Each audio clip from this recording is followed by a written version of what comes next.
Emma Carter never imagined that a single phone call at 42 would erase the life she had spent nearly 20 years building.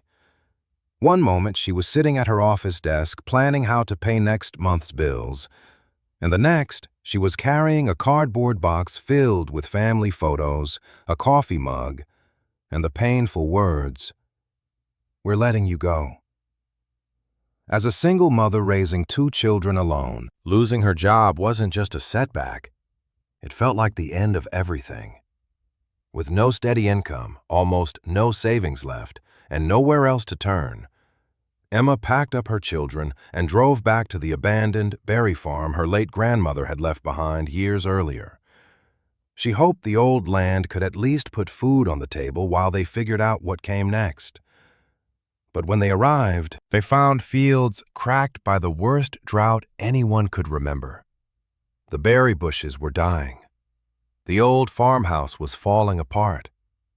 Even the neighbors quietly believed she'd give up and sell the property within weeks. Then, while cleaning her grandmother's kitchen, Emma discovered a handwritten note tucked inside an old recipe book. It contained only one sentence: "When the earth grows silent, listen for the water."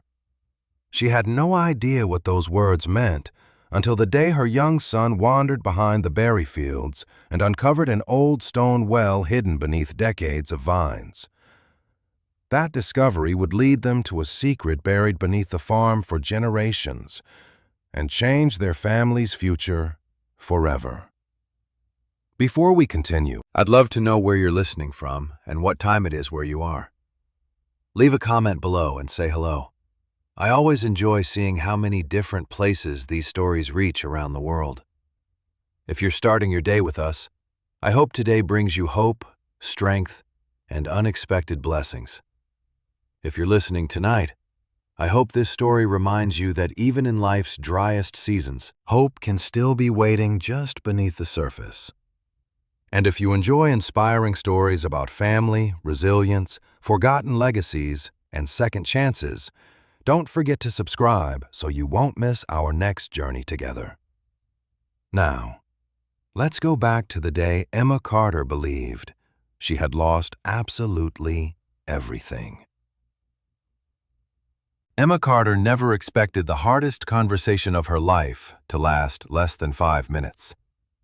She sat across from her manager inside a small conference room where the blinds were half closed, listening as words like restructuring, budget cuts, and position eliminated drifted across the table. After 19 years with the same company, she carried a cardboard box back to her car containing little more than a framed photo of her children, a coffee mug, and a small potted plant Lily had given her on Mother's Day. She climbed into the driver's seat, closed the door, and finally allowed herself to cry. It wasn't because she had lost a job. It was because she had lost the only steady income keeping her small family afloat. As a single mother, every paycheck had already been carefully planned before it arrived. Rent, groceries, school supplies, gas, medical bills. There had never been room for mistakes. And now, there wasn't even a paycheck.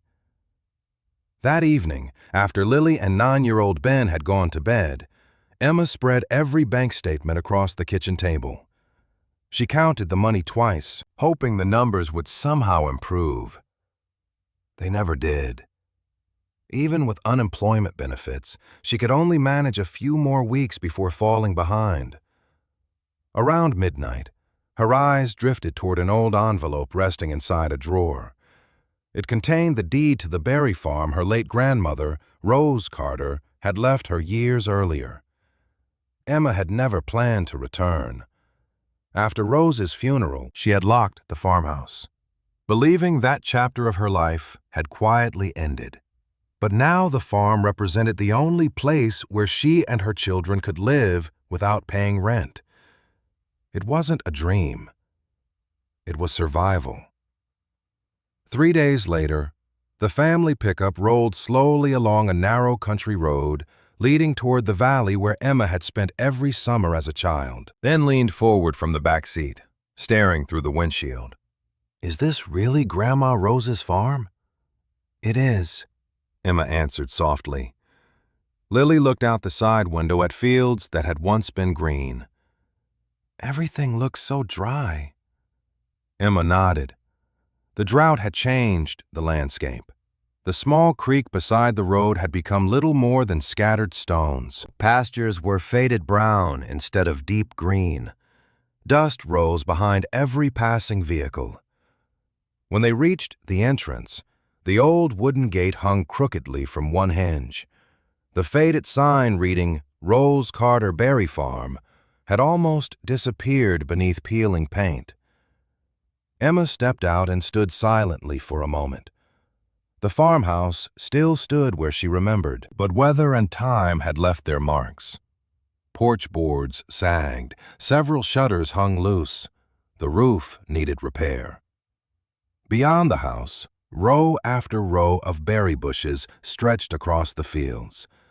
Most were brittle, their leaves curled from months without enough rain. Ben quietly walked beside his mother. "Can we fix it?" Emma looked across the dying fields before answering honestly, "I don't know." They spent the afternoon opening windows, sweeping years of dust from the floors, and carrying forgotten furniture into the sunlight. Every room held memories. Rose's rocking chair still rested beside the fireplace. Family photographs remained on the hallway wall. The old kitchen smelled faintly of cedar and dried herbs, despite years of being empty. As evening approached, a pickup slowed outside the property before continuing down the road. Then another. Emma noticed drivers glancing toward the farmhouse with quiet curiosity. Word traveled quickly in farming communities. By tomorrow, everyone would know Rose's granddaughter had returned. Most would probably assume she planned to sell the property as soon as possible. Emma couldn't blame them. Looking around, even she struggled to imagine another future. The next morning, she began cleaning the kitchen while Lily unpacked dishes and Ben explored the yard. Inside one of the upper cabinets, Emma found several old cookbooks tied together with faded blue ribbon. As she lifted them down, a folded piece of paper slipped onto the table. She froze. The handwriting belonged unmistakably to Rose. Emma unfolded the note with careful hands. It contained only one sentence. "When the earth grows silent, listen for the water." She read the words twice, then again. There was no date, no explanation, only the familiar handwriting of the woman who had taught her how to pick ripe berries before sunrise and bake pies on rainy afternoons. Lily looked over her shoulder. "What's it say?" Emma handed her the note. Lily frowned thoughtfully. "Do you think she meant something important?" Emma smiled sadly. With Grandma Rose, she usually did. She tucked the note carefully into her pocket, unsure why it mattered but unable to leave it behind. The rest of the morning passed with more cleaning. Emma scrubbed kitchen shelves while Lily dusted old furniture upstairs. Outside, Ben wandered farther than either of them realized, following a narrow path behind the berry fields where vines and tall weeds had reclaimed nearly everything. Birds flooded from tangled branches as he pushed through the overgrowth. Suddenly he stopped. Half buried beneath years of ivy and thorny vines stood a circle of weathered stone. He brushed away loose leaves with both hands until the outline became clearer. "Mom!" he shouted. "Lily, come look!" Emma hurried across the field with Lily close behind. Together they stared at the ancient stone well almost completely hidden beneath decades of tangled vines, as though it had been waiting all those years for someone to find it again. The discovery of the old stone well lingered in Emma's thoughts long after darkness settled over the farm. She stood beside it with Lily and Ben until the evening air grew cool, brushing away vines that had hidden the weathered stones for years. The well appeared solid, but the opening had been sealed with thick wooden planks that had nearly rotted into the frame. Emma peered through a narrow crack. She could see only darkness below. "Do you think there's still water?" Ben asked, hopefully. Emma shook her head. "I honestly don't know." She looked back toward the farmhouse. "Whatever this was, your grandmother wanted it left alone for a reason." The next morning began before sunrise. Emma brewed coffee while Lily toasted bread for breakfast. Through the kitchen window, she watched the berry fields glowing beneath the first light of day. The bushes looked even more fragile than they had the afternoon before. Dry leaves crumbled at the slightest touch, and many branches had stopped producing new growth altogether. She finished her coffee, pulled on a pair of work gloves that had belonged to Rose, and walked toward the nearest row. "Where do we start?" Lily asked, carrying a small bucket. Emma smiled gently. "One bush at a time." Hours passed as they trimmed dead branches, removed weeds, and cleared grass growing around the roots. Ben eagerly gathered fallen sticks into neat piles, while Lily carefully separated living canes from those beyond saving. The work was slow and exhausting, but every cleaned row looked slightly better than the one before. Emma reminded herself not to think about the entire farm. She only needed to improve the next few feet in front of her. Late that morning, a pickup truck rolled slowly into the driveway. A tall man stepped out, removed his cap, and walked toward the field. "Morning," he called. Emma straightened, wiping dust from her hands. "Morning. I'm Caleb Morris. My farm borders yours to the east." Emma recognized the family name immediately. Rose had often spoken about the Morrises during summer harvests. Caleb glanced across the berry rows before offering a polite smile. "I heard you moved back. Word travels fast." "It usually does around here." For a moment, neither of them spoke. Caleb studied the dry bushes with the practiced eyes of someone who understood the land. "You're planning to save them?" Emma nodded. "That's the plan." He hesitated before answering. "I won't lie to you. This drought has been brutal. I've lost nearly a third of my own crop, and I've got irrigation." Emma looked across her neglected fields. "I noticed." Caleb pointed toward several bushes she had already pruned. "You're doing the right thing by cutting back the dead growth." He walked a few steps farther. "But without water." He let the sentence trail away. Emma understood the meaning without hearing the words. "You think I should sell?" Caleb looked uncomfortable. "I think you should know what you're facing." She appreciated his honesty, even if it stung. "Thank you." He nodded once before returning to his trunk. "If you need advice, come by. I'd rather help than watch another farm disappear." After he drove away, Lily quietly looked at her mother. "Do you think he's right?" Emma rested one hand on a weathered berry post. "I think he's trying to be honest. And," Emma smiled faintly, "I'm still not giving up." That afternoon, while searching upstairs for blankets stored in the attic, Lily discovered an old cedar chest tucked beneath the sloping roof. Dust covered the lid, but the brass hinges still worked.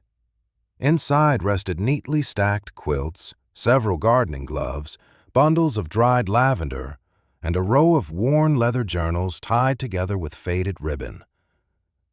"Mom," Lily called excitedly. Emma climbed the attic stairs and knelt beside the chest. She immediately recognized Rose's handwriting on the first journal. Carefully opening it, she found page after page filled with detailed observations.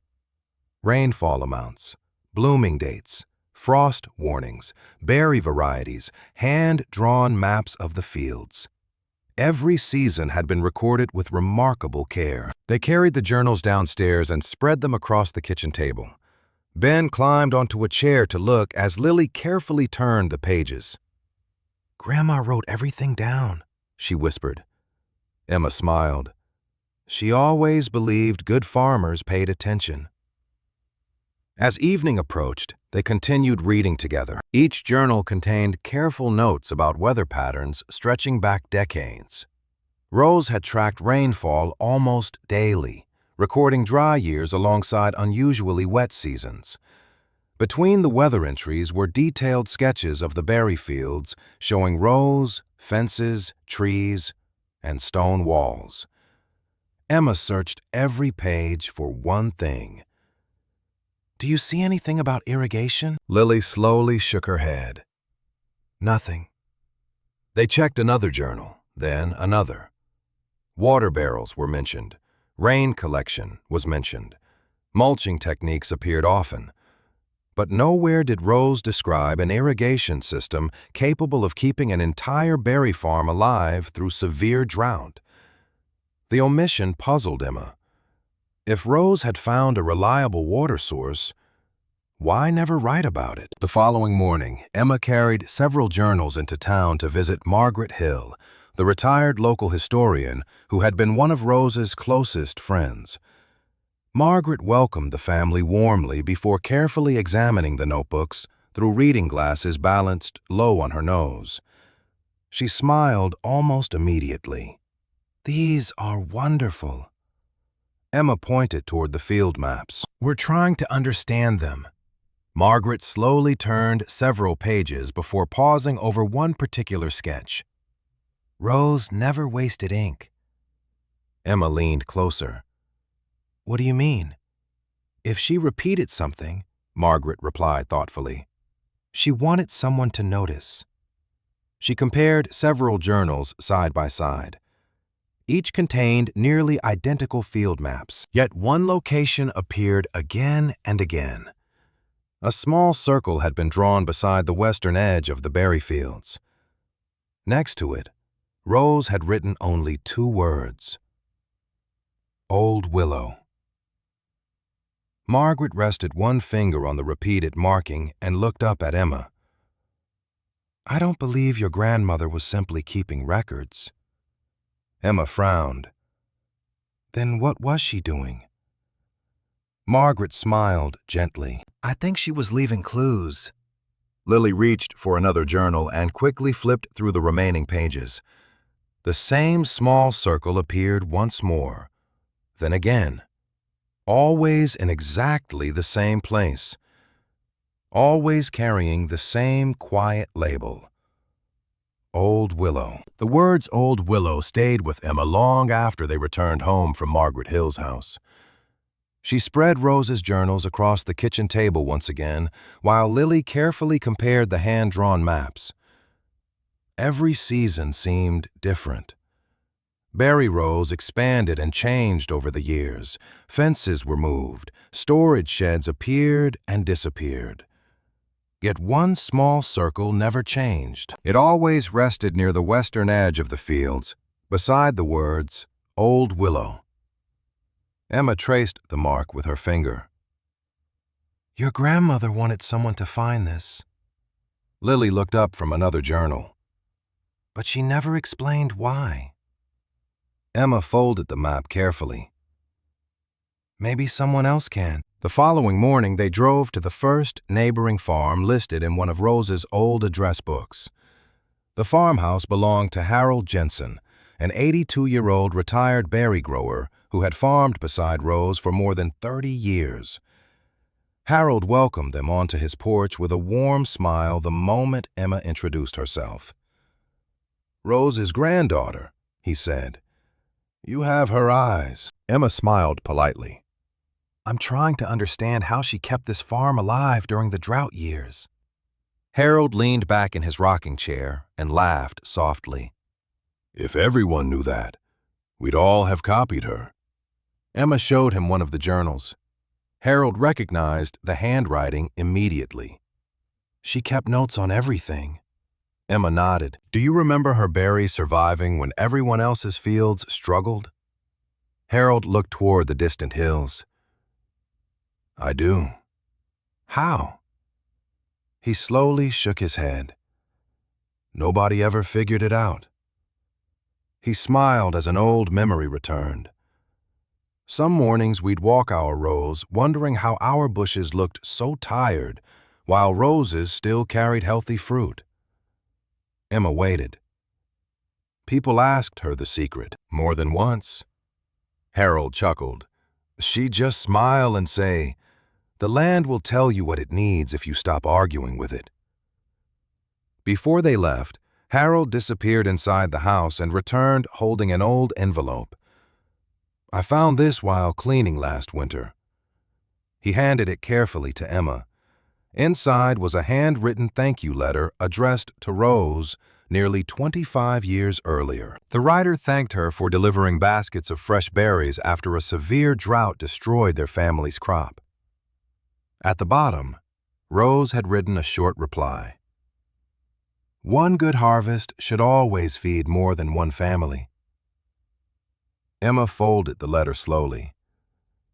She never told us about this. Harold smiled. She didn't do those things to be remembered. Their next visit took them to Martha and David Collins, another elderly couple who had farmed nearby for decades before retiring. Martha poured lemonade while David studied one of Rose's maps. She never wasted water, he said, but somehow she always had enough. Emma asked the question that had been following her for days. Did she ever mention a spring? David thought carefully before answering. No. Martha looked toward the fields outside their window. But I remember families showing up at your grandmother's place during dry summers. They'd leave with wagons full of berries. Emma frowned. Did they buy them? Martha smiled. Most couldn't afford to. The answer settled quietly between them. Another letter emerged from an old keepsake box. This one thanked Rose for bringing fruit to children after an especially difficult growing season. Again, there was no mention of payment, only gratitude. As Emma drove home, Ben watched the passing fields through the truck window. Grandma Rose helped lots of people. She did, Emma answered softly. Lily held the growing stack of letters on her lap. She never kept any of it a secret. Emma glanced toward her daughter. No. Lily looked thoughtfully at the journals. She just never talked about herself. Back at the farmhouse, Emma carefully placed the letters beside Rose's notebooks. Each story revealed another part of the woman she thought she had known. Rose had not simply grown berries. She had quietly carried neighbors through difficult seasons without asking for recognition. That evening, Ben wandered through the old hallway while Emma and Lily continued studying the journals in the kitchen. Curious as always, he knelt near the staircase after noticing a loose floorboard beside the bottom step. Tapping it lightly produced a hollow sound unlike the solid boards around it. "Mom," he called. Emma walked over. "What did you find?" Ben pointed toward the worn wooden trim beneath the stairs. "Listen." Emma tapped the board herself. The sound echoed softly. She examined the paddle more closely and noticed a tiny brass latch almost hidden beneath layers of old paint. "Lily," she called. Together they carefully pried the panel open. Behind it lay a narrow storage compartment no larger than a small cabinet. Most of the shelves held old preserving jars and folded cloth sacks. At the very back rested a small wooden box secured with a simple brass clasp. Emma lifted it out carefully and opened the lid. Inside lay a single sealed envelope protected beneath waxed paper. Her name appeared across the front in Rose's unmistakable handwriting. For Emma, when you believe the land has given up, Emma held the envelope quietly in both hands, her heart suddenly beating faster as she realized her grandmother had been waiting for this very moment all along. Emma held the sealed envelope for several moments before carefully breaking the brittle edge. Lily and Ben stood quietly beside her beneath the staircase while late afternoon sunlight filtered through the hallway window. The handwriting inside was steady and familiar, as though Rose had expected this exact day to arrive. My dear Emma, if you're reading this, then you've reached the moment every farmer faces sooner or later. You've looked across the fields and wondered if the land has finally given all it can. I hope you remember something I learned long before you were born. Dry ground often hides life beneath it. Don't mistake silence for emptiness. The land speaks differently during hard seasons. Stop rushing. Stop forcing. Listen carefully. Water always leaves a story behind for those willing to follow it. Trust your family. Work together. And before you ever decide this farm is finished, take one more walk through the fields with open eyes instead of worried ones. Love always, Grandma Rose. Emma lowered the letter slowly. There were no instructions, no map, and no direct answer. Yet somehow the words steadied her heart. Rose had not promised an easy solution. She had simply reminded her that hope often remained hidden beneath what looked hopeless. Lily reread the final paragraph. She really believed there was still something here. Emma folded the letter carefully. She believed we needed to find it ourselves. Over the following week, the drought tightened its grip on the valley. The morning dew disappeared almost completely. Leaves curled tighter beneath the relentless sun, and cracks spread through the soil between the berry rows. Emma carried buckets of collected rainwater from old storage barrels to the youngest bushes, knowing the effort barely made a difference. Every evening she crossed another small section of the farm, checking each row one plant at a time. Some bushes still showed signs of life. Others had already surrendered to the heat. She quietly marked them for removal, refusing to let dead plants steal precious moisture from those still fighting. Bills continued arriving in the mailbox with discouraging consistency. Property taxes, utility statements, insurance notices.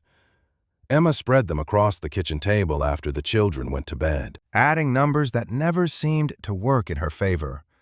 She found herself staring toward Rose's letter, resting beside the journals. Take one more walk through the fields. She smiled faintly. I'm trying. Lily noticed the growing stack of unpaid bills, even though Emma tried to hide them. One evening, they sat together on the porch while Ben chased grasshoppers near the old fence. The sunset painted the dry fields with warm, golden light that almost disguised how badly they needed rain. Lily spoke carefully. Mom? Emma looked over. Yes? Can I ask you something? Always. Lily hesitated before continuing. If selling the farm would keep us safe, would that really be so terrible? Emma remained quiet for a long moment. She understood the courage it had taken for her daughter to ask. You're worried about us? Lily nodded. I don't want you carrying all of this by yourself. Emma reached for her hand. Neither do I. She looked across the berry fields where Rose had spent most of her life. There may come a day when selling is the right choice. Lily waited. But I don't believe we've reached that day yet. Lily leaned gently against her mother's shoulder. I just don't want to lose another home. Emma wrapped an arm around her. Neither do I. The conversation ended not with certainty, but with understanding. Both knew the road ahead remained difficult. Yet neither wanted fear to make the decision for them. The following morning, Caleb Morris returned carrying a shovel across his shoulder. Emma looked up in surprise as he approached the edge of the field. "Back already?" He smiled awkwardly. "I kept thinking about this place." She laughed softly. "You still think I'm trying the impossible?" Caleb glanced toward the brittle berry bushes. "Honestly, always. I still think the drought is going to make this incredibly hard." Emma appreciated his honesty. But he rested the shovel against the fence. "I also think your grandmother would be disappointed if I stood next door doing nothing." Emma smiled. "That's probably true." Together they walked the property while Caleb examined shallow ditches nearly hidden beneath weeds. "These aren't natural," he observed. Emma knelt beside one narrow depression winding through the grass. "Old irrigation channels." Caleb nodded. "Hand-dug years ago."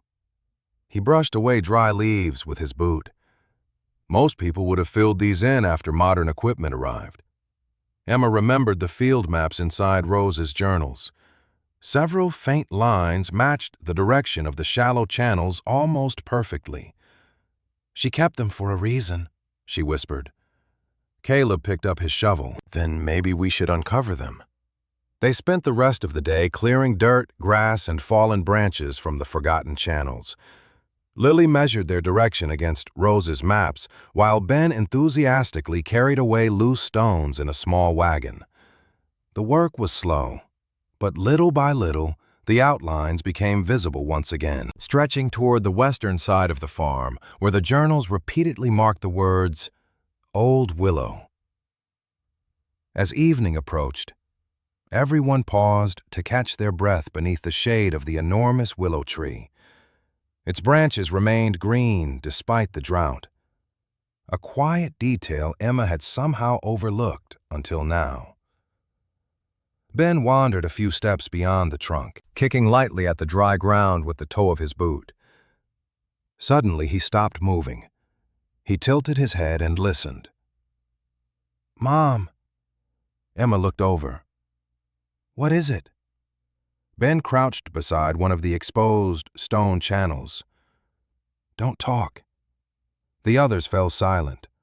For a brief moment, there was only the whisper of wind moving through the willow leaves.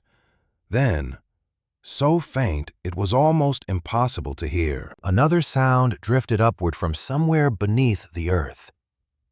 Ben looked at his mother with wide eyes. "I think I hear water." Ben's quiet words seemed to freeze everyone beneath the old willow. Emma motioned for Lily and Caleb to remain silent. They stood perfectly still, listening as the evening breeze rustled the long green branches overhead. At first, Emma heard only the wind. Then, after several seconds, another sound reached her ears. It was faint, almost impossible to separate from the whispering leaves, a gentle trickle. Water. She looked down at the dry earth surrounding the willow. The ground appeared cracked like the rest of the farm, yet the tree itself remained healthy, its leaves deep green while nearly every other plant struggled against the drought. Caleb slowly knelt beside the shallow stone channel they had uncovered earlier that day. He pressed one hand against the soil. "It's cooler here," he murmured. Emma crouched beside him. The dirt still looked dry, but beneath the surface it felt slightly damp. Not wet enough to support the berry fields, yet different from the hard ground surrounding it. Ben smiled hopefully. "I told you I heard something." Emma brushed a hand through his hair. "You did." Caleb stood and looked toward the old irrigation channels stretching across the field. "If water is moving underground, we shouldn't start digging randomly." Emma nodded. "We need to understand what Rose left behind first." The following morning, they returned to Margaret Hill carrying Rose's journals, the field maps, and the letter Emma had discovered beneath the staircase. Margaret listened carefully as Emma described Ben hearing water beneath the willow tree. The elderly historian remained thoughtful for a long moment before opening one of the oldest county map collections stored inside her office. "Your grandmother once asked me about early settlement records," Margaret said while unfolding a faded survey map across the table. "At the time, I thought she was simply curious." Emma leaned closer. Thin blue lines crossed the valley, marking streams that no longer appeared on modern maps. Margaret pointed toward one line passing near the western edge of the Berry farm. "This survey was completed almost 100 years ago." Caleb studied it carefully. "That looks like a natural spring." Margaret nodded. "According to these records, a small spring once supplied several farms before modern wells became common." Emma traced the faded line with her finger. "What happened to it?" Margaret slowly shook her hand. "Nobody knows for certain. Some believed it dried up. Others thought an earthquake shifted its course underground decades ago." Ben looked hopefully at the map. "Maybe it didn't disappear," Margaret smiled. "Perhaps not." They carefully compared the historic survey with Rose's hand-drawn field maps. Although the drawings were simple, one detail immediately stood out. The old willow tree sat almost exactly where the ancient spring line crossed the property. Emma felt her heartbeat quicken. Rose knew. Margaret looked toward the journals. I believe she knew something important, but instead of writing the answer directly, she left enough clues for someone patient enough to follow them. Word spread quickly after neighbors saw Emma studying old maps beside the willow tree. Before the weekend arrived, several volunteers stopped by carrying shovels, picks, and wheelbarrows. Harold Jensen came despite his age, insisting he could still move stones if someone younger handled the heavier work. Ruth Collins baked bread for everyone working in the fields. Caleb organized teams to clear brush from the forgotten irrigation channels, while Emma carefully marked their original direction using Rose's journals. Nobody dug deeply. Instead, they slowly uncovered the stone pathways hidden beneath decades of weeds and drifting soil. Every few yards, another section of carefully placed rock appeared.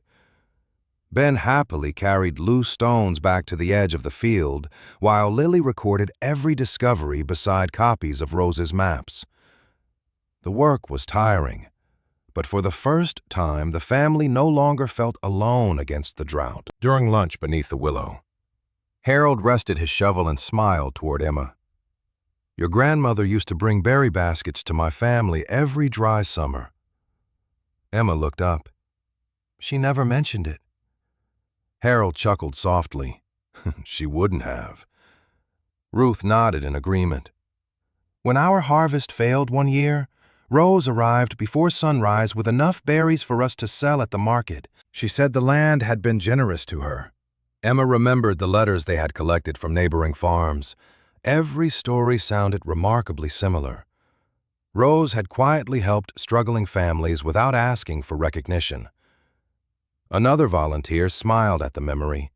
She always said good harvests should travel farther than property lines. Emma looked across the dry fields surrounding them. More and more she realized her grandmother's greatest gift had never been the berries themselves. It had been the hope they carried into other people's lives. 2 days later, the local newspaper sent a young reporter after hearing about volunteers searching for a forgotten spring beneath the berry farm. Emma felt uncomfortable with the attention, but Margaret encouraged her to tell the truth. People need hopeful stories, she said. The reporter walked through the fields, photographed the restored stone channels, and listened as Emma explained Rose's journals, the historic maps, and the determination of neighbors who refused to let the farm disappear. Before leaving, the reporter asked one final question. Do you really believe you'll find water? Emma looked toward the willow tree before answering honestly. I believe my grandmother wanted us to keep looking. The article appeared 2 mornings later beneath the headline, Community Helps Single Mothers Search for Forgotten Water Source. More volunteers arrived over the weekend. Some brought tools, others brought meals. Several retired gardeners shared ideas for protecting the berry bushes until better days arrived. No one claimed to know where the spring was hiding. They simply believed the search mattered. Early the following week, Caleb invited an experienced well contractor to examine the property. The older man spent nearly 3 hours studying the soil, reviewing the maps, and walking the length of the uncovered stone channels. At last, he removed his hat and looked toward Emma with quiet sympathy. "I've seen plenty of old springs in my career," he said. "If there was one here—" He paused before finishing. "It most likely disappeared decades ago." The well contractor's conclusion followed Emma across the farm long after his truck disappeared down the road. According to his experience, the underground spring had most likely vanished decades earlier. Volunteers gathered their tools in silence, and even the old willow seemed quieter beneath the afternoon heat. Emma thanked everyone for their work, but when the fields emptied, she remained beside the restored stone channel, staring at soil cracked by weeks without rain. She had followed Rose's maps, listened to older neighbors, uncovered forgotten paths, and searched every place marked in the journals. Still, no water had appeared. Caleb joined her carrying 2 shovels. "You don't have to pretend that didn't hurt," he said. Emma managed a tired smile. "I was hoping he'd tell us where to dig. He told us what he believes." Caleb looked toward the willow's green branches. "That isn't always the same as what the land knows." His words reminded Emma of Rose's letter. "Don't mistake silence for emptiness." She knelt beside the channel and touched the stones. They were warm from the sun, but one section beneath the willow felt noticeably cooler. "We keep looking," she said. Caleb nodded. "Then we looked carefully." That evening, Emma, Lily, Ben, Caleb, and Margaret gathered around the kitchen table. Rose's journals covered nearly every available surface, along with copies of the historical maps.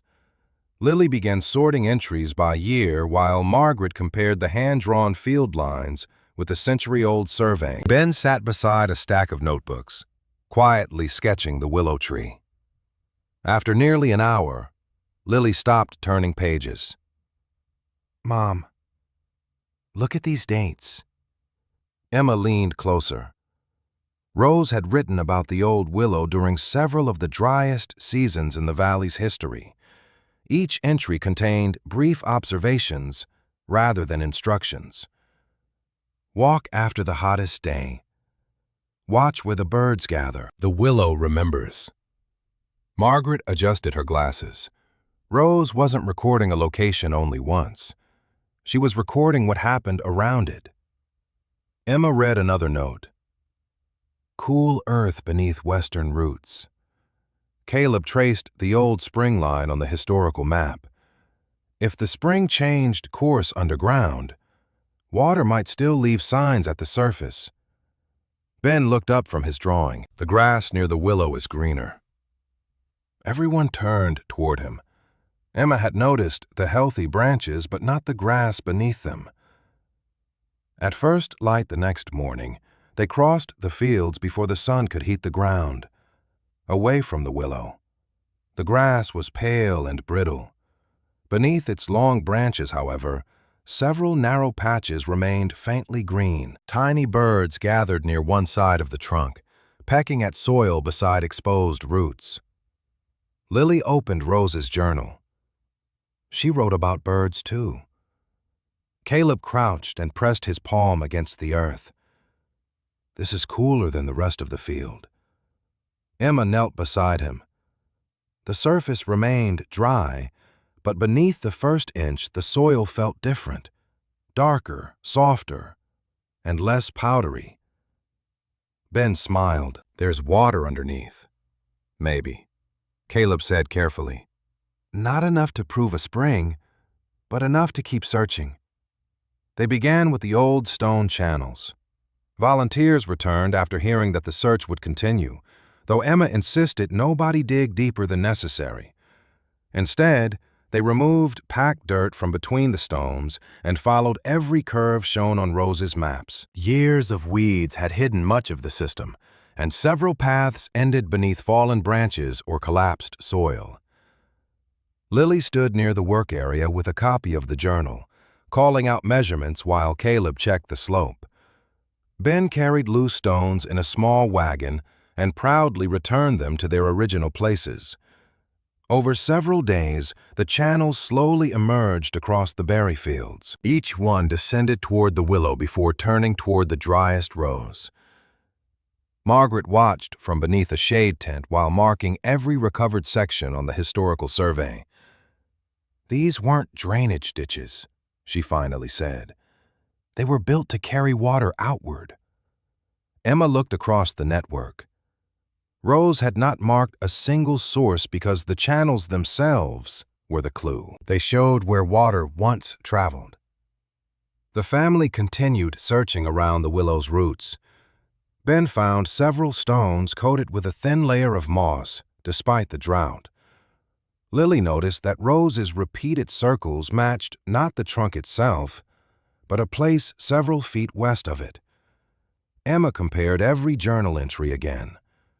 What had seemed like scattered observations now formed a trail: birds gathering after sunrise, cooler ground during the hottest weeks, green grass near western routes, channels sloping away from one hidden point.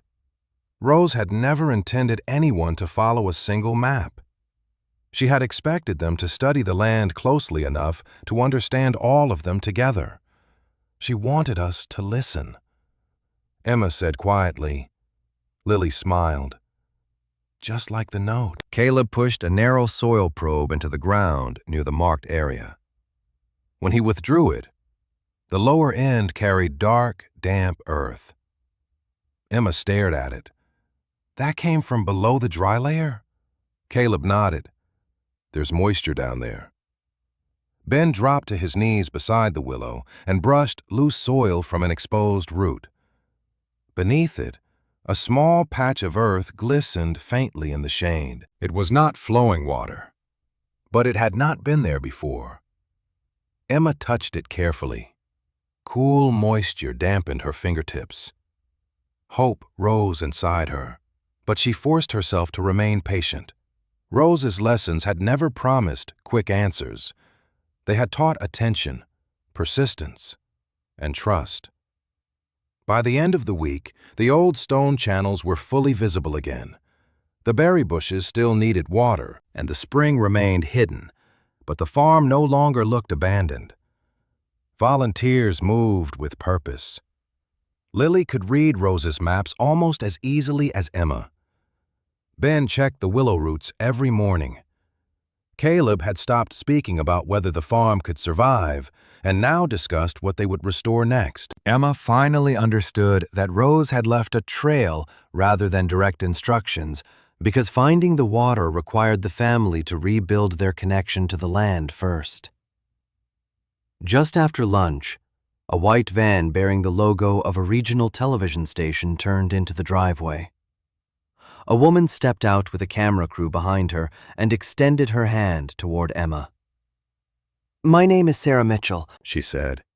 "We've been following your family's fight to save this berry farm, and we'd like to feature your story." Sarah Mitchell and her television crew returned the following morning, arriving before the heat settled across the valley. Emma had spent most of the night wondering whether agreeing to the feature was a mistake. She did not want her children turned into a public tragedy or Rose's farm reduced to a sentimental headline. But Sarah listened carefully when Emma explained her concerns. "This isn't a story about pity," the producer said. "It's about people refusing to quit." That answer was enough. The crew began filming near the farmhouse. Then followed Emma, Lily, Ben, Caleb, and the volunteers through the restored stone channels. Margaret displayed copies of the historic maps beneath the shade of the old willow, while Lily explained how Rose's journals recorded rainfall, bird patterns, and cool soil instead of direct instructions. Ben proudly showed the place where he had first noticed moisture beneath the roots. Caleb described the drought honestly, never pretending the farm was already saved. "We still don't know whether there's enough water down there," he told the camera. But Emma was right to keep looking. Sarah turned toward him. "Did you always believe that?"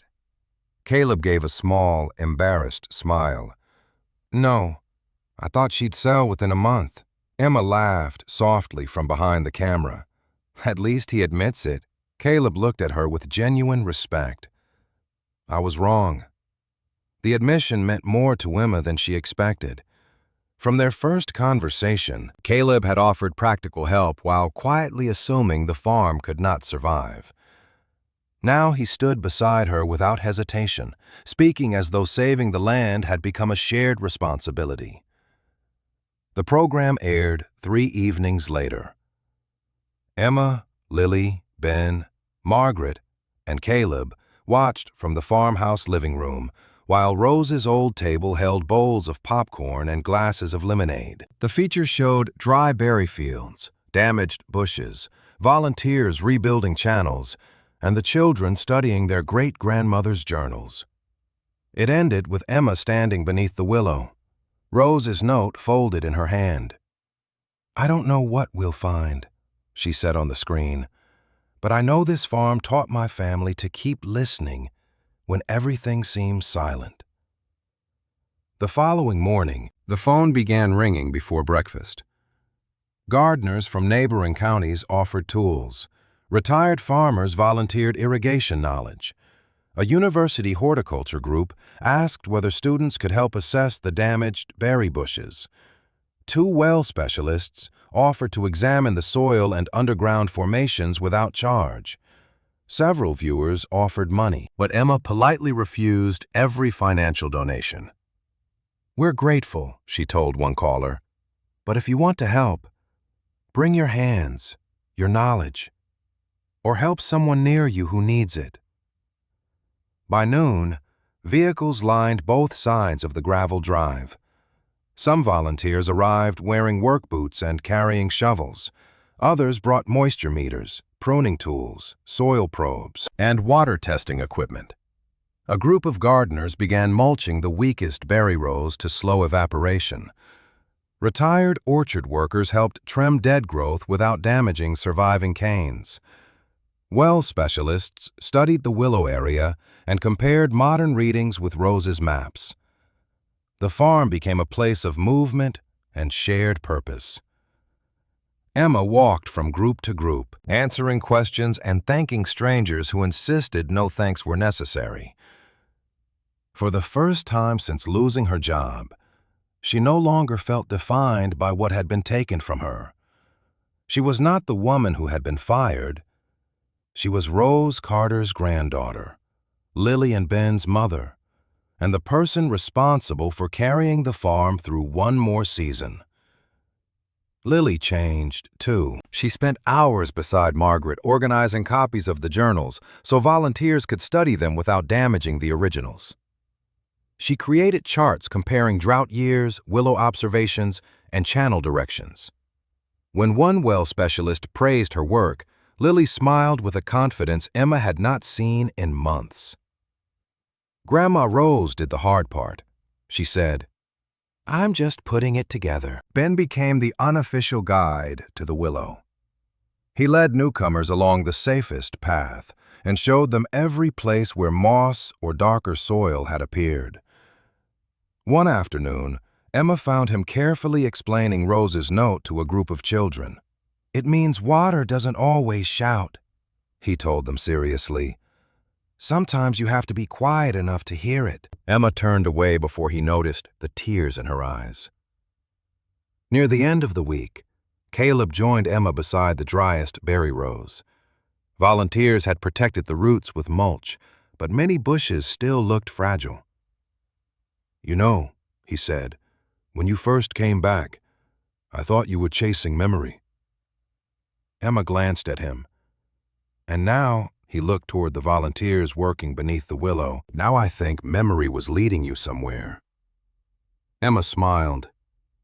"That almost sounds hopeful." "Don't get used to it." They both laughed, the sound carrying across the field. That evening, Lily and Ben sat on the porch steps while Emma prepared supper. Lily looked toward the farm where volunteers were finishing another day's work. "Mom." "Yes?" "Do you think we're really staying?" Emma paused. Weeks earlier, she would have answered with uncertainty. Now she looked at her children and said, "I think we're building a reason to." Ben grinned. "I knew it." Lily leaned against the porch post, smiling quietly. The farm still faced drought, unpaid bills, and an uncertain harvest. But something essential had changed. Her children no longer saw the property as the place they had come because there was nowhere else to go. They saw a future taking shape around them. The following afternoon, one of the well specialists marked several test points near the western roots of the willow. Volunteers carefully loosened compacted soil by hand, avoiding damage to the ancient tree. Caleb used a narrow probe, while Lily recorded depth and moisture readings. The first 2 points showed only cool earth. The third came back damp. The fourth produced mud along the lower section of the probe. Ben crouched beside the shallow excavation, watching every movement. "Try closer to the root," he urged. Emma knelt beside him and brushed loose soil away with her fingers. The earth beneath the surface was dark and cool. As she cleared one more handful, a tiny bead of water appeared between 2 stones. Everyone fell silent. The bead grew slowly, slipped down the rock, and disappeared into the soil. Then another formed, and another. Caleb leaned closer, hardly breathing. A thin line of water began seeping from beneath the old willow, darkening the ground 1 quiet inch at a time. For several long seconds, nobody spoke. Every volunteer stood motionless around the old willow, watching the tiny stream of water emerge between 2 weathered stones. It was not a rushing spring.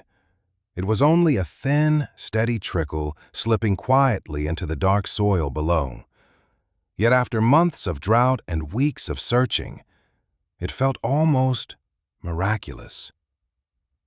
Ben looked up at Emma with eyes shining. "I told you it was there." Emma knelt beside him, gently placing her hand on his shoulder. "You did." Caleb carefully brushed away loose dirt with his fingertips, exposing another section of stone beneath the willow roots. The water continued to seep steadily through a narrow opening no wider than 2 fingers. One of the well specialists smiled as he examined the flow. "Don't dig too fast," he warned. "If this is an old spring outlet, patience matters." Everyone nodded. They spent the rest of the afternoon removing soil by hand rather than using shovels. As more stones appeared, the shape of an old collection basin slowly emerged beneath the roots of the willow. The carefully stacked rock matched the same craftsmanship found throughout Rose's restored irrigation channels. Margaret Hill stood quietly beside Emma, studying the structure. "This wasn't accidental," she whispered. "Someone built this generations ago." Emma smiled. "And Grandma made sure nobody destroyed it." By sunset, the spring flowed more freely into the uncovered basin before spilling gently into the first restored stone channel. The water moved only a short distance before disappearing beneath accumulated soil farther downhill. But it was enough to prove Rose's maps had been telling the truth all along. Volunteers applauded as the first clear stream reached the ancient channel. Ben laughed and clapped his hands, while Lily wiped away tears she no longer tried to hide. Emma closed her eyes for a brief moment, hearing Rose's handwritten words once again. When the earth grows silent, listen for the water. She finally understood. The following morning, the farm came alive before sunrise. News of the hidden spring spread throughout the valley almost overnight. Farmers, gardeners, engineers, and neighbors returned carrying additional tools, eager to help restore the original stone channel system before any water was lost. Caleb organized small teams to clear blocked sections one careful stretch at a time. The well specialists supervised excavation around the spring itself, making sure the fragile stonework remained undamaged. Margaret documented every discovery for the historical record, while Lily updated copies of Rose's field maps with each restored channel. Ben proudly guided visitors to the willow, reminding everyone to watch their footing near the newly uncovered water. As each section reopened, the spring gradually reached farther across the berry fields. Though the flow remained modest, the channels carried water exactly where Rose's maps had predicted. Emma watched the first shallow stream reach several of the driest berry rows. The thirsty soil absorbed every drop almost immediately. But for the first time in months, the plants received something more than hope. They received water. During a quiet afternoon break, Lily continued organizing Rose's journals inside the farmhouse. While placing the final notebook beside the earlier volumes, she noticed another thin journal tucked beneath the false bottom of the cedar chest. Unlike the weather records, this one contained only a handful of personal entries written during Rose's final years. Emma sat beside her daughter and carefully opened the worn cover. The first pages described ordinary farm life, but the final section spoke directly about the spring. Many people would tell me to claim this water as my own, because it rises beneath my land. I never believed that. Long before these property lines existed, the spring belonged to the valley itself. I simply became its caretaker for a little while. During dry years, I opened the channels because thirsty fields do not care whose name appears on a deed. Someday, when Emma finds this journal, I hope she understands that protecting water is never as important as sharing it wisely. The spring is not the inheritance. The responsibility is. Emma quietly closed the journal. Tears rested in her eyes, though this time they came from gratitude rather than fear. Rose had never hidden the spring out of selfishness or secrecy. She had protected it until someone could understand why it mattered. Lily smiled softly. Grandma trusted you. Emma shook her head gently. She trusted all of us. Over the next 2 weeks, the berry bushes slowly began responding to the restored water. New leaves appeared on plants that had seemed beyond saving. The youngest bushes straightened beneath the morning light, while surviving canes produced healthy green growth for the first time since Emma returned to the farm. The changes were gradual, but every day brought another small sign that the land was healing. Caleb walked beside Emma through the recovering rows one evening. I don't think I've ever been happier to admit I was wrong, he said. Emma laughed. You've mentioned that before. I'll probably mention it again. They paused beside the first bushes beginning to form fresh clusters of berries. Caleb looked across the fields with quiet admiration. Your grandmother knew exactly what she was doing. Emma smiled toward the willow tree standing proudly at the western edge of the farm. She was teaching us to pay attention. As summer slowly gave way to early autumn, volunteers completed the final repairs to the original stone channel system. Clear water now flowed gently from the hidden spring through every restored pathway, exactly as Rose had intended decades earlier. The berry fields remained smaller than they once had been, but they were alive. Neighbors who had once expected Emma to sell now stopped simply to admire the returning green rose. Children visited after school to help gather weeds. Gardeners donated healthy replacement plants for future seasons. The farm no longer felt abandoned. It felt hopeful. One evening, after walking the fields with Caleb and the children, Emma gathered everyone beneath the old willow. She looked across the recovering berry bushes glowing beneath the setting sun. "If the berries continue like this," she said, "we'll have enough for a real harvest." Ben's face brightened. "A harvest festival?" Emma smiled. "Just like Grandma Rose used to have." Lily laughed. "People are going to love that." Caleb nodded. "I think the whole valley will come." Looking across the farm her grandmother had entrusted to another generation, Emma took a slow breath and announced that, after years of silence, Rose Carter Berry Farm would once again open its gates for the first Community Berry Harvest Festival. Opening day arrived beneath a bright autumn sky, and for the first time since Emma had returned to the farm, the berry fields looked alive again. The rows that had once seemed beyond saving now carried clusters of ripe berries glowing red and deep purple beneath the morning sun.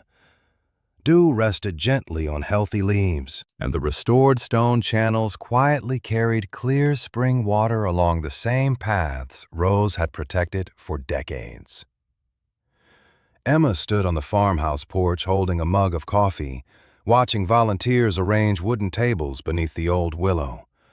Children laughed as they tied ribbons around baskets, while neighbors hung handmade signs welcoming visitors back to Rose Carter Berry Farm. For a long moment, Emma simply stood there, taking in the sound of a place that no longer felt abandoned. Lily stepped onto the porch carrying a basket filled with freshly baked muffins. "You haven't moved in 5 minutes," she teased. Emma smiled. "I'm making sure this is real." Lily looked across the fields. "It is." Before long, cars and pickup trucks began filling the gravel lane leading to the farm. Families arrived carrying empty baskets, cameras, and children eager to pick berries. Elderly neighbors walked slowly toward the farmhouse, smiling as familiar sights brought back memories of harvest festivals Rose had hosted many years before. Margaret Hill welcomed visitors beside a display of Rose's journals, historical maps and photographs that told the story of the hidden spring and the farm's remarkable journey. Many people paused there before entering the fields, quietly reading Rose's handwritten words. Harold Jensen arrived with his grandchildren and stood beside one faded photograph, showing Rose handing baskets of berries to neighboring families during an earlier drought. "She'd be proud today," he said softly. Emma smiled. "I hope so." Caleb spent the morning helping visitors find the best picking rows while answering endless questions about the restored channels and hidden spring. More than once, someone asked whether he had always believed the farm could be saved. Each time he laughed and answered honestly, "Not at first. Emma believed long before I did." Emma overheard him once and simply shook her head with a smile. "You're never going to stop telling people that, are you?" Caleb grinned. "Probably not." Throughout the morning, the berry fields filled with laughter. Children proudly carried overflowing baskets back toward the weighing tables. Older couples pointed toward familiar trees while sharing stories about Rose. Volunteers prepared homemade pies, jam, fresh bread, and lemonade using recipes Rose had left behind. The atmosphere felt less like a business reopening and more like a family reunion that included the entire valley. Inside the farmhouse, Lily carefully guided visitors through Rose's journals. She explained how rainfall records, field maps, and simple observations had eventually led the family to the hidden spring. Several guests thanked her for preserving the notebooks instead of hiding them away. One elderly woman gently squeezed Lily's hand. "Your great-grandmother taught this valley more than farming." Lily smiled. "She taught us to pay attention." By early afternoon, the first berry harvest was complete. Emma watched as baskets were weighed, packed, and prepared for local markets. Caleb quietly approached, carrying the final harvest records. "You should see this." Emma studied the numbers carefully. They exceeded every expectation she had allowed herself to imagine. The restored fields had produced enough healthy berries to cover the farm's immediate expenses, pay overdue bills, and leave enough income to prepare for next season. For the first time since losing her job, she no longer wondered how she would feed her children or keep a roof over their heads.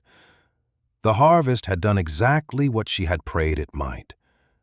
It had saved the family farm. Emma closed the ledger slowly and looked across the fields where Lily and Ben laughed while helping younger children fill small baskets.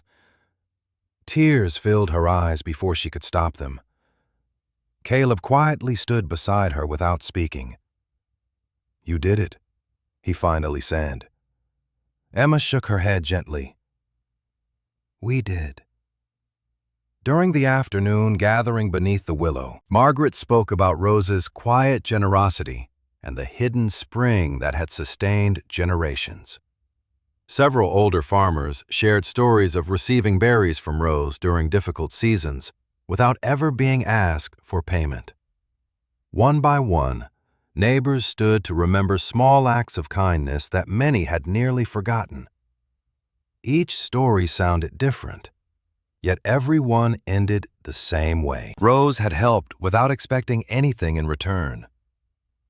When the stories ended, Lily stepped forward holding one of Rose's journals. She looked toward her mother before facing the gathered crowd. "A few months ago," she began, "I thought this farm was only a place we came because we had nowhere else to go." She paused, smiling toward Emma. "Then I watched my mom wake up before sunrise every day, work until dark, refuse to give up, and keep believing even when almost everyone thought she should quit." Emma lowered her eyes, deeply moved. Lily continued, "Grandma Rose left us a spring, but my mom showed us how to find it. She never stopped listening to the land, and she never stopped believing our family still belonged here.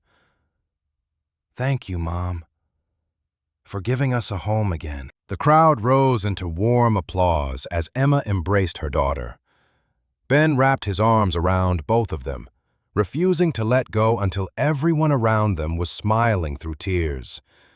Even Caleb quietly looked away for a moment, giving the family space to enjoy the moment Rose had quietly prepared years before. As the celebration continued, local agricultural officials stepped forward to recognize the remarkable restoration of Rose Carter Berry Farm. They presented Emma with a certificate honoring the farm's contribution to preserving traditional farming practices, protecting the historic spring, and strengthening the local community during one of the valley's most difficult droughts. Emma accepted the recognition with humility. This belongs to everyone who picked up a shovel, shared a story, restored a channel, or believed this farm deserved another chance, she said. The applause that followed seemed to echo across the berry fields themselves. As the afternoon sun began slipping lower over the valley, families slowly gathered their baskets and prepared to leave. Children waved goodbye while promising to return next season. Volunteers folded tables, cleaned the farmhouse porch, and quietly admired the healthy fields one last time before heading home. Emma believed the celebration had reached its perfect ending. Then the mayor stepped onto the small wooden platform beneath the willow and raised one hand for everyone's attention. Smiling warmly toward Emma and her children, he unfolded a sealed document and said, "Before we close this wonderful day, there is one final announcement the town has been waiting to share." The mayor waited until the applause faded before opening the document in his hands. Behind him, the restored berry fields stretched toward the old willow, where clear spring water now flowed gently through the stone channels Rose had protected for so many years. Emma stood with Lily, Ben, Caleb, Margaret, and dozens of neighbors who had become part of the farm's remarkable journey. The harvest baskets had been gathered. The final visitors lingered beneath the trees, and golden evening light covered the valley. The mayor smiled warmly before speaking. "Today we have celebrated more than a successful harvest." He paused, looking across the crowd. "We have celebrated perseverance, generosity, and the return of a place that has served this community for generations." He unfolded the official document. "After consultation with the County Agricultural Board and the Historical Preservation Committee, it is my honor to announce that Rose Carter Berry Farm, together with its historic natural spring, will be recognized as a protected agricultural heritage site." A wave of applause swept through the gathering. Emma lowered her head for a moment, overcome by emotion. The mayor continued, "The farm will remain under Emma Carter's ownership and management. This designation exists to preserve its history, protect the spring, and honor the legacy of Rose Carter for future generations." He stepped down from the platform carrying a framed certificate and presented it to Emma. "Your grandmother cared for this place with remarkable wisdom," he said. "You chose to continue that work when it would have been easier to walk away. Our community is grateful." Emma accepted the frame with trembling hands. "Thank you," she replied softly.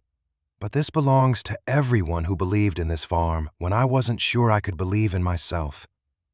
She looked around at the familiar faces surrounding her.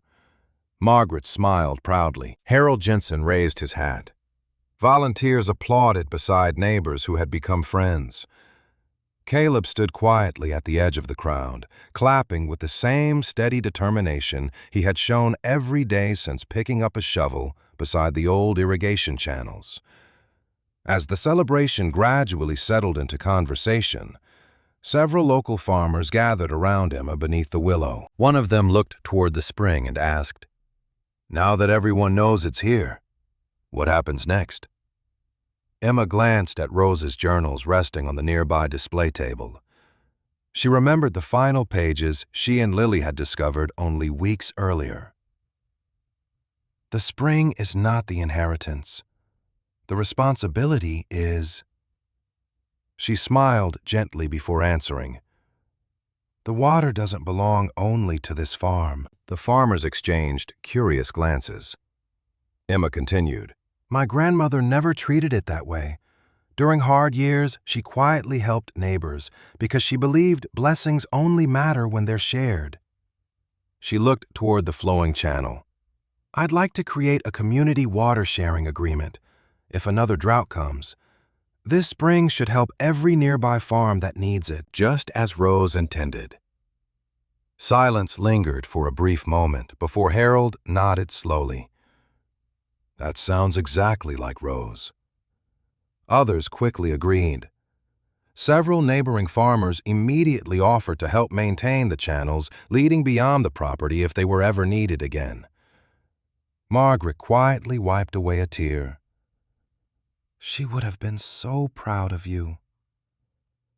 Over the following weeks, Emma worked with local officials and neighboring landowners to establish a simple agreement ensuring the spring would remain protected while providing emergency water during future droughts.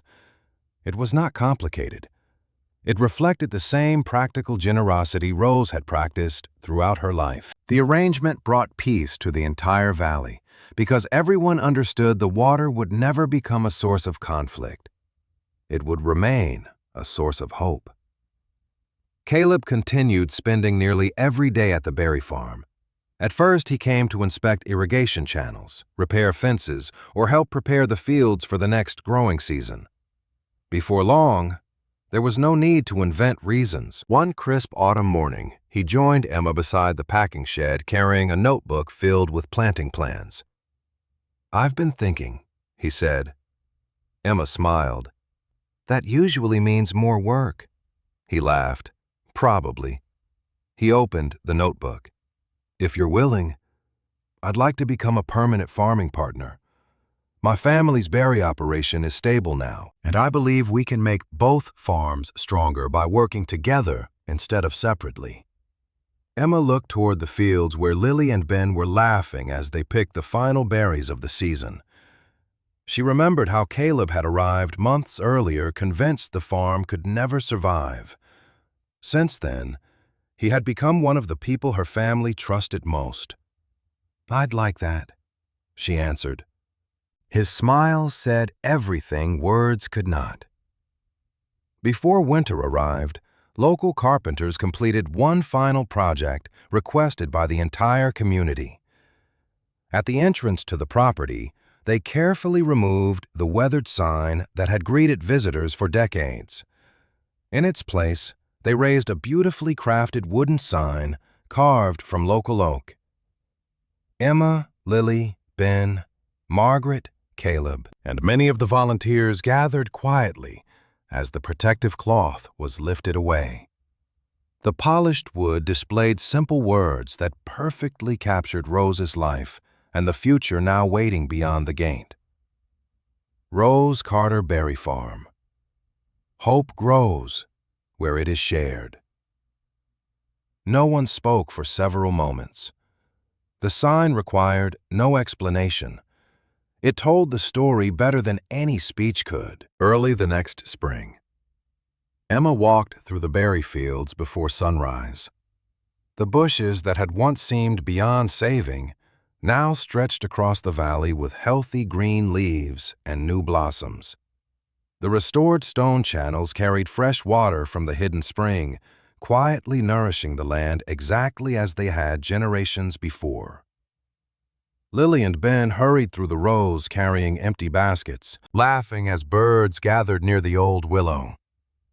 Emma paused beneath its familiar branches and unfolded Rose's first handwritten note from her pocket, one last time. "When the earth grows silent, listen for the water." At last, she fully understood. Rose had never intended to leave her granddaughter a secret treasure buried beneath the farm.